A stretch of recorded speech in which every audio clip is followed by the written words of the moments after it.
Now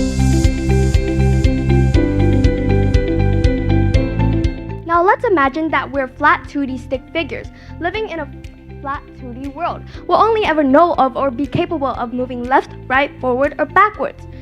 But what if something were to poke us from the height above?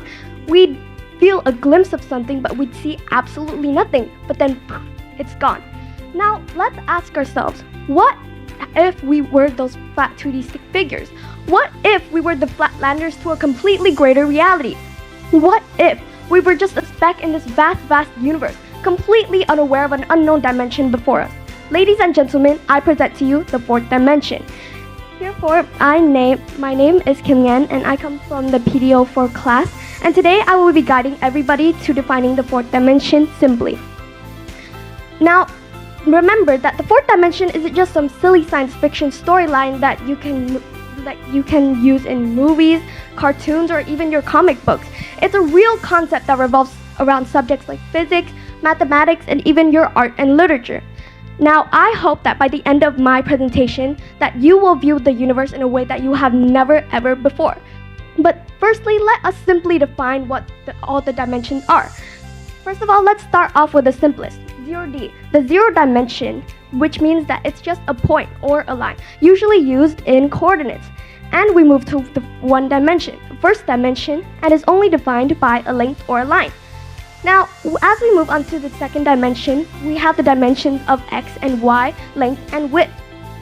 It is actually defined as a plane. And the third dimension is the most important of all of the dimensions. It is the space that we have evolved from and the very space that we live in everyday life. Now, it consists of three dimensions, x, y, and z, length, width, and height. Now, as we move on to the fourth dimension, here's where things get peculiar. Now, you might be wondering, what is peculiar about the fourth dimension? Well, throughout my speech, I will be explaining what it is, so please listen carefully. Now, first of all, I think that everybody here knows the theory of relativity by Einstein, right? Where he believes that time is actually the fourth dimension, wrapped space into space-time. And for those who not yet understand what space-time is, space-time I would like to imagine as a giant piece of fabric. All the planets and stars and celestial bodies in it bend it. And that is why we experience gravity that we do today. But scientists don't just simply stop at time. They also have more complex details about the fourth dimension that wraps around a more difficult concept, which is quantum physics. Now, one of the strongest hints from quantum physics in the fourth dimension is the Heisenberg uncertainty principle. Now, this principle strongly believes and claims that you do not possess the ability to know particles' position and the momentum uncertainty at the exact same time with perfect accuracy. Now, the less precisely you know one, whether it is the uncertainty in position or the uncertainty in momentum, you will be likely to less precisely know the other one. And mathematically, this principle is written as here on the board, the Heisenberg uncertainty principle. Now, you might be wondering, what do these symbols represent? Well, the x in this equation represents the uncertainty in position. The p here represents the uncertainty in momentum, and the h is actually Planck's constant divided by 2. Now, this isn't because our instruments are bad or something, it's a fundamental property of our nature. A particle's wave-like nature means that its location is described by a wave packet, a spread of waves of different wavelengths. But if you make the packet narrower to know its position better, then its momentum spread gets wider. And in fact, in experiments with electrons, this principle shows up almost vividly. If an electron's wave function is spread out, then meaning lots of possible positions, then its momentum is very, very well defined. But if the electron is tightly localized and clumped together, then its momentum uncertainty skyrockets. And I would like to present two of the most important examples of the Heisenberg uncertainty principle. Let's name them A and B. In A, as we can see here, the electron is spread out, so we don't know exactly where it is, but its momentum is very precise.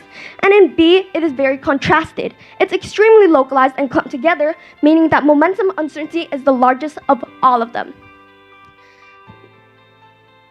Now, This is why we should understand higher dimensional physics, because the particle's position may lie beyond the 3 dimensions that we already know, meaning the Heisenberg uncertainty principle is very important to understanding the 4th dimension in quantum physics.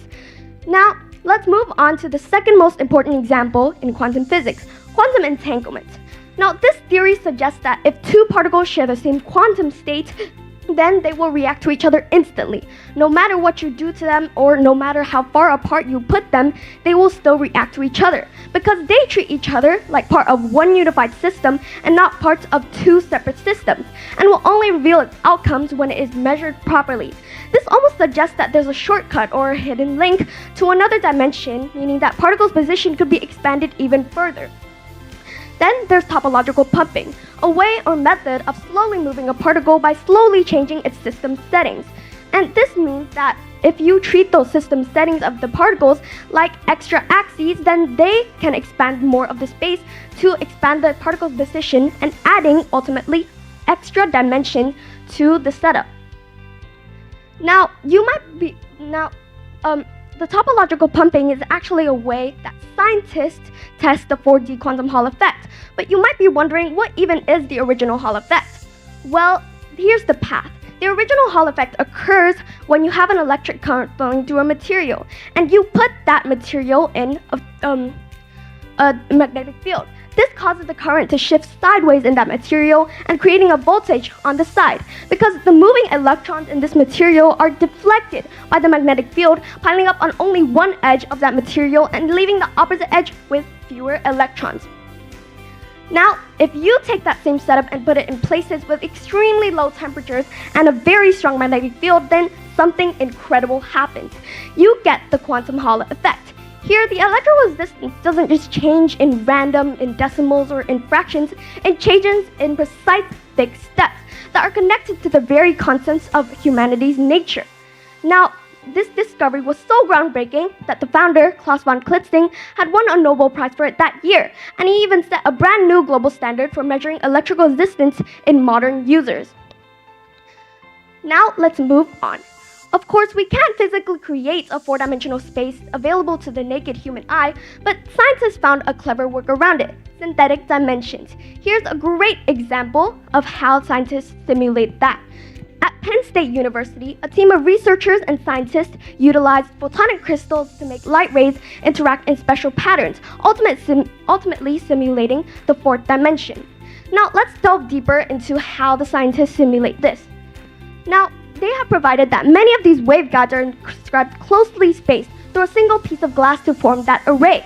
And now you might be wondering what waveguides are, because it appears a lot in this paragraph.